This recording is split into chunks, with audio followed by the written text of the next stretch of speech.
Coming to you from the Pacific Northwest, you're listening to Mythic Radio. The first time it happened, I was sleeping and woke up because I felt a hand on my leg and I realized that I couldn't move. And he come across this object on the ground which was the shape of a flying saucer. So he jumped out of his pickup and went down there, and there was 4 beings laying on the ground. When I raised my head back up, I was turning my head, and out of my peripheral vision, I seen something hop to a tree. And it was tall, about 7-8 foot tall, and it was black, real hairy, like a gorilla.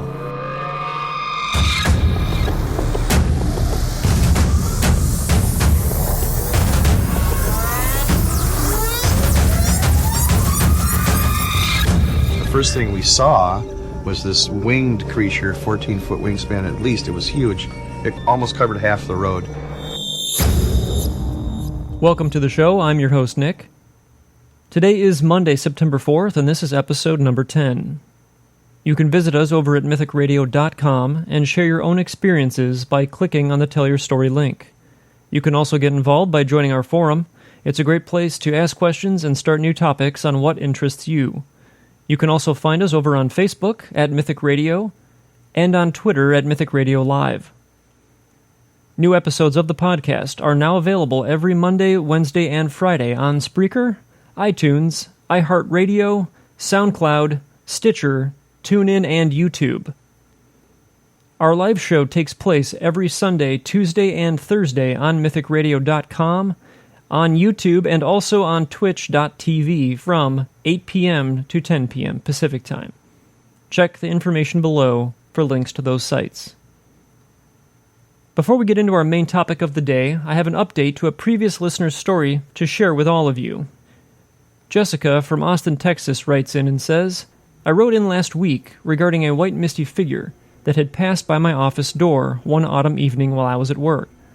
My boss had witnessed the same white misty figure on the morning of my encounter.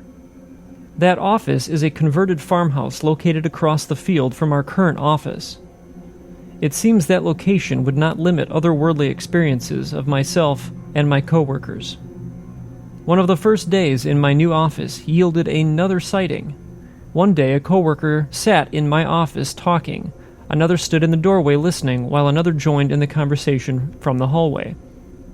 As I looked at the employee talking in the doorway, a dark grayish black figure snuck around the corner looking at me. I saw it and looked in its eyes, and they were like 2 glowing eyes from a blind dog. They were a light color, almost a light yellowish green, or maybe a bluish color. I can't actually recall accurately. I just remember that they glowed like an animal's eyes that reflect light at night. I didn't think anything of it when I saw it because it looked like my boss's 9-year-old son. It didn't register until later that what I had seen didn't actually have a fleshy tone or distinguishable features. It was more like a shadow, but with substance, like a 2-dimensional figure versus a 3-dimensional one. That's when I caught myself running downstairs to ask if my boss's son was there. No one had seen her children, specifically not her son. I asked her husband if either he or she had brought the kids by for a bit. I sent her a text message to ask if she had stopped by the office or dropped off her children. She said she hadn't.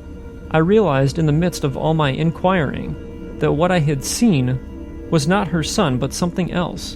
But what? I told my boss's husband what I had witnessed. We sat and talked about it for a bit, and he told me that he has witnessed things in his personal life outside of the office. He believed me. I was so relieved. He offered to look at the video surveillance footage of the day to see if anything like what I had seen came into the building.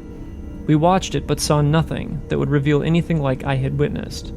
I was in shock and tried to rationalize what I had seen and tried to claim that it was my imagination or vision going awry. Maybe some neuron misfiring in my brain, but I'm not prone to seeing or hearing things. I had been feeling fine and had not experienced any sort of vision ailments. I have seen and heard unexplainable things only a few times in my life. One thing that is interesting is that the night before this incident, I was lying in bed listening to a podcast about supernatural things, and I thought to myself, I want to see a ghost. Why do all these people see ghosts and I don't? What's wrong with me? I'm convinced that what I saw was real. and not the conjuring of imagination. When asking around, other coworkers claimed to have seen apparitions, heard footsteps walking upstairs where my office is located, when no one else is in the building. One employee who worked in the office next to mine heard rustling paper in her office while she was sitting at her desk. Another employee heard the same thing while walking by that same office, when she was the only one in the building. One colleague claims to have had something fall off of her desk, as if an invisible force had pushed it off onto the floor.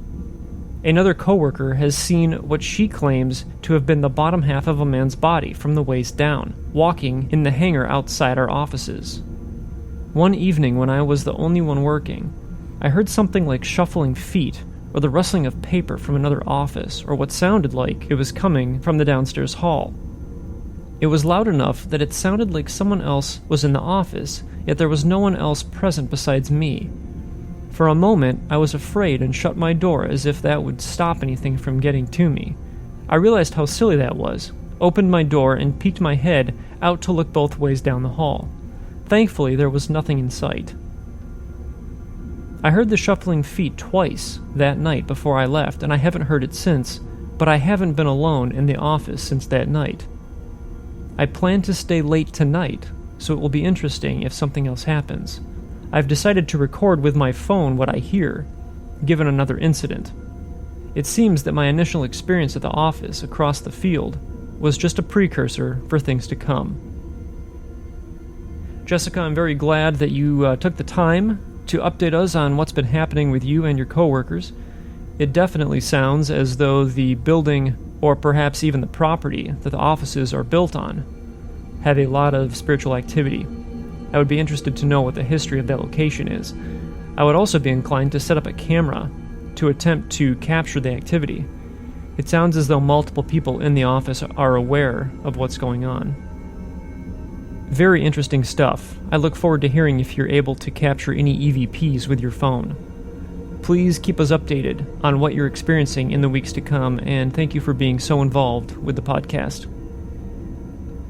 As we shift gears toward the main topic of the show today, I'd like to remind all my listeners that if you have a story to share, you can email me directly at mythicradio@gmail.com.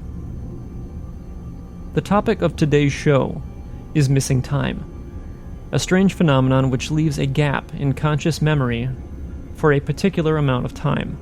This gap can last anywhere from a few minutes to a few days, and typically occurs during everyday, mundane activities. More recently, the term missing time or time slip has become synonymous with both paranormal and UFO encounters, but there are many theories as to what truly causes this momentary disconnect between our brain and time as we know it.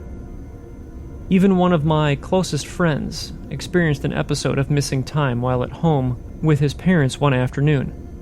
My friend, along with both of his parents, were in their backyard. He was playing near the patio, and his parents were doing various types of yard work.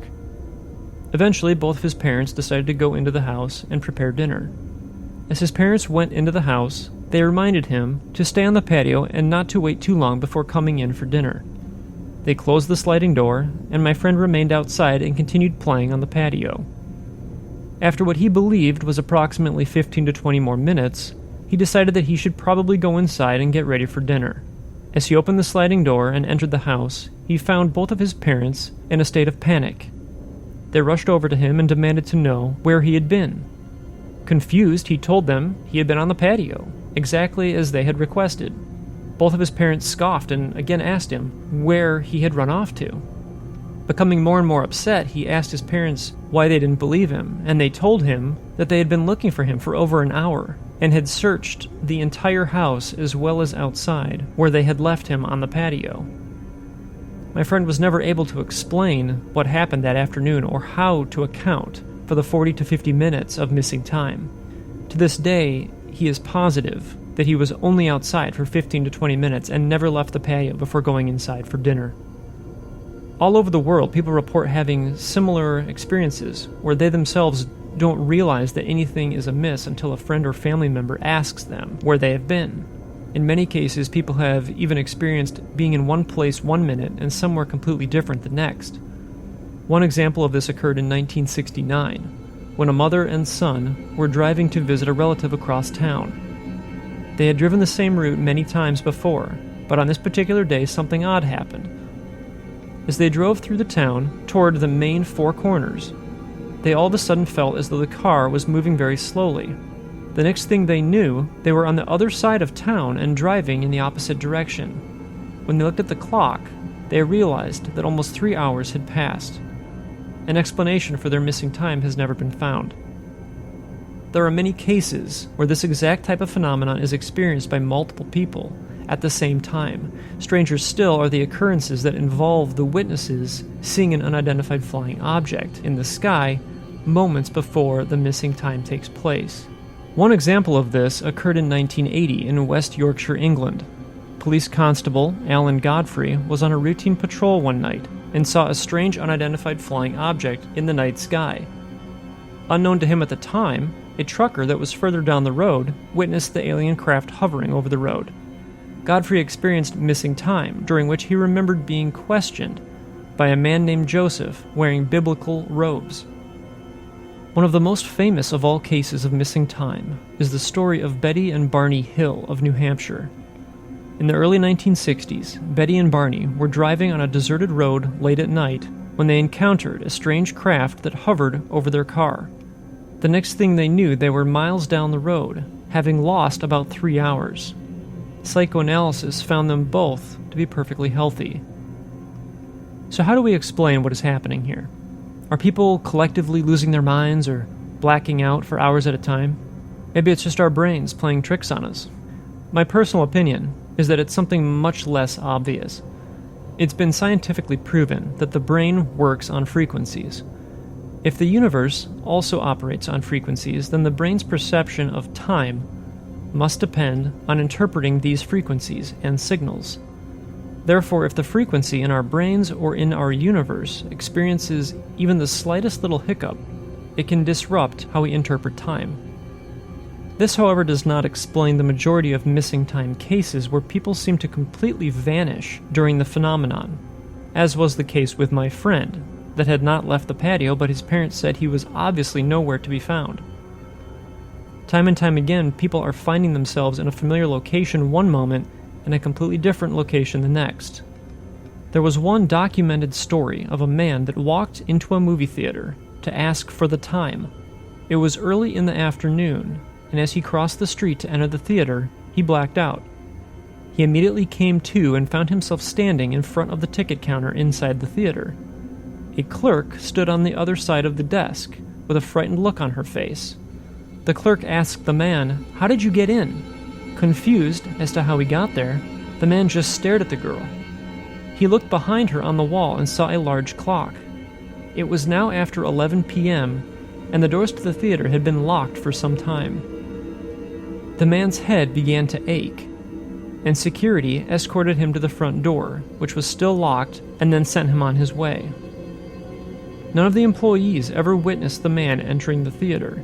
It was almost as if he had stepped across the street and into some portal, then many hours later reappeared inside the closed theater. A similar event seems to take place during alleged UFO accounts. People inexplicably find themselves in strange locations unable to account for large portions of time. Many of these folks have been able to remember certain portions of their experience through the use of hypnosis. Many people in the scientific community believe that using hypnosis, though, causes more harm than good.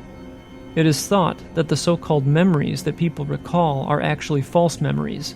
They claim that this is due to the human brain filling in gaps of information.